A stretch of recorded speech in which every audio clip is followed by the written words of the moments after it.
Let's move to the pros, because this is an interesting one, actually.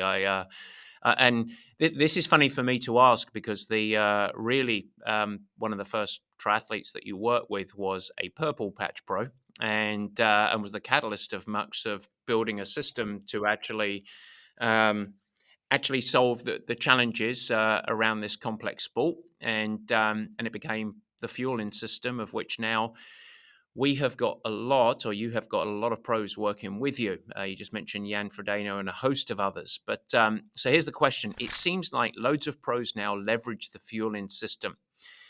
My question is it a challenge to work with elite athletes that maybe are stuck in their ways, or have existing systems or strategies that they feel like have previously worked for them? I get a very similar question to this of like, it must be hard work working the pros. And with me, it's like, actually not. They're pretty coachable. But so I'm really interested in your perspective here as their guide in nutrition.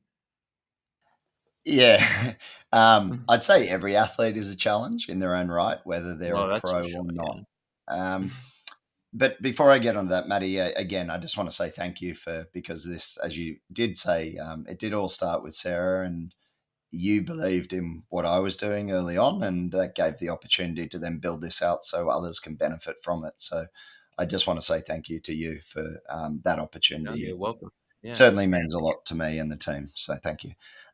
Look, to be honest, most of the pros approach us as opposed to us approaching them, and we prefer this. So it means that probably they're open to learning and suggestions immediately because we're not approaching them. And I think that's probably a first part. Take Jan, I think, is a really great example. You know, the GOAT is pretty successful, but he reached out to me and he was receptive to doing something different in order to change the game, as he realized if he didn't do something, he he was going to be left behind. And if you're not adapting, you're dying. And that was always something he thought. And so, look, he changed his day to day fueling around sessions, and we tweaked some of his in session fueling. We didn't change massive things. He continued to use Morton. We just increased the amounts that he was taking in. And his energy expenditure was huge.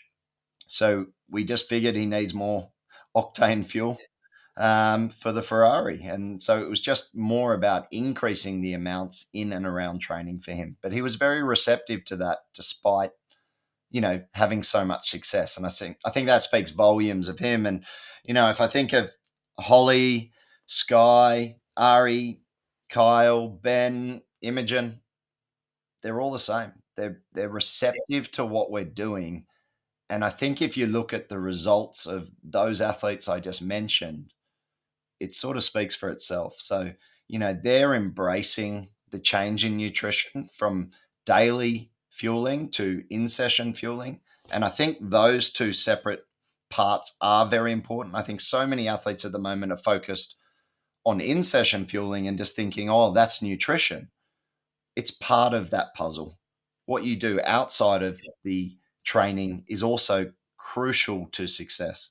And so being open to those two elements, I think, is what really is the recipe for, success for these athletes. And as I said, these professional athletes are very open to it. And I see that only as a very positive step in the right direction.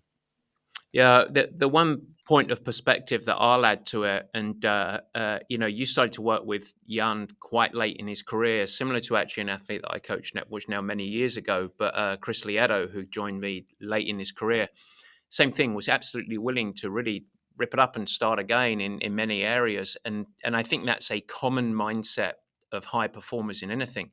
Is this growth? Is this never ending evolution and always chase of passion of personal improvement, and you see it across, and that's what makes high performers, aka professional athletes, so coachable, so open, so likely to reach out for external wisdom and support to get them where they want to go. So that answer doesn't surprise me at all. We're going to do one more question. It's been great. It's been hard hitting. It's going to be around hydration. I think this is an interesting one. It's a polarizing topic, and this one's a little bit longer of a question, but I think it's worth reading out every part of it. Okay. Um, So this was a listener that came and said, I recently listened to two pieces on hydration. The first was watching the Tour de France, where the first stage of this year's race, the commentators were saying, it was a very hot and hilly stage, by the way, coming out of Florence in Italy. It said Matteo Jorgensen drank 16 bottles of fluid and still over the course of the stage lost 7 pounds. So over the course of that stage, give or take 5 hours that it was, consuming 16 bottles of fluid. So that was the first piece that he listened to. Then he happened to listen to a podcast on hydration with the South African scientist Ross Tucker. And as a part of that podcast, claiming that athletes tend to overhydrate and they should only drink to thirst. And they were saying that across all of the events, the vast majority of athletes tend to overhydrate. So the ask of the athlete is, could you outline your thoughts or response to these what seem like highly divergent pieces of education and information? I'm entered in an Ironman 70.3, so a half Ironman for listeners, in 6 weeks' time, and I am completely confused. Context. I think that's why there's a divergence in what is being discussed here. One is talking about an elite athlete who's doing something fairly extreme versus what Ross Tucker is probably talking about is that average age group, not even age group athlete, just someone probably involved in recreational sport, a fun run, things like that. And there is that distinction there, and I'll just go over that. So, Tour de France, huge effort, duration, energy is heat, sweat is produced to cool the body. This athlete's probably producing a huge amount of heat, thus needing to cool himself down, drinking a lot. I think that's, a given. Depending on the environmental temperature as well. I don't know what it was like at this stage. I imagine it was probably pretty hot. That's going to amplify that as well. So I think that's that. Ross Tucker, he's probably referring to, as I said, the everyday athlete, and drink to thirst was brought in specifically to combat hyponatremia, which was happening in these fun runs and things like that because athletes or individuals were being bombarded with marketing around you need to drink this much water, you need to drink 8 glasses of water, or you need to drink this much Gatorade or this much sports drink in order to be hydrated and perform, which was misleading because, the reality is drink to thirst for those types of fun runs and things is probably absolutely fine and great advice for those. Now, where there does come a little bit in between, again, like all good things in nutrition, there is a gray area. You're going to have individuals who have huge sweat rates. And so understanding that sweat rate at the given intensity, at the given type of exercise you're doing, I believe, and we believe at Fuelin, is important to understand. It's a bit like the sodium, sweat sodium concentration. The majority of people will have a very normal sweat sodium concentration. There will be the outliers with a very low and then the outliers with a very high, and they will require extra amounts of sodium. I'm not going to get into the full sodium, but that's again where we sit. There are always going to be individuals who benefit from more sodium on that. Now, same with hydration. If you understand your sweat rate on the bike at the intensity you're going to be racing at, and you can build up multiple tests, i.e., sweat rate tests, and again, an understanding of your average fluid loss, what your average fluid intake is, and then what your recommended fluid intake should be. And you're starting to get that picture for on the bike and on the run. You can manage your hydration, I would argue, and we would argue, more specifically to enable a better performance. It's not saying that you just need to drink more. You need to understand what you need to be taking, and then you can plan out your hydration plan on the bike to have a great run off the bike. And that's important. And there will be a difference between, say, running and on the bike. Generally, a sweat rate on the bike is going to be lower than on the run because one is non-weight bearing compared to weight bearing. Energy output or heat generation is generally going to be higher in the run component.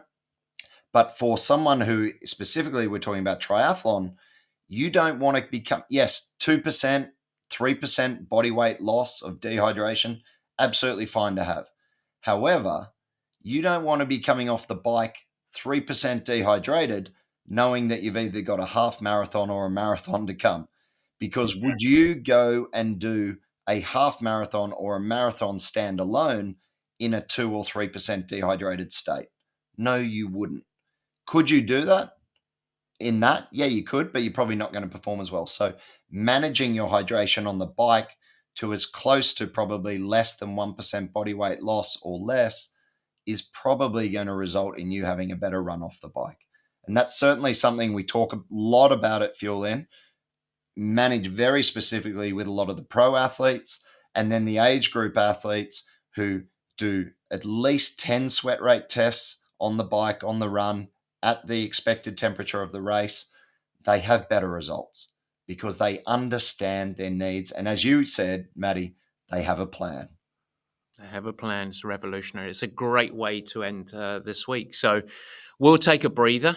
We'll see you next week. We're going to shift our emphasis and we're going to start talking about daily performance. But Scott, I think we're going to need many more of these. I've got an arm's list worth of questions on racing and fueling, hydration, etc. So we'll have you back in short order for that. But really appreciate your time on that and some really valuable and simple things to go and execute. So good stuff. Listeners, you all know it is fuelin.com/purple patch. If you're interested in any follow-up questions with Scott and the team, or if you want to see some of the programming. But Scott, appreciate it. And we'll see you next time.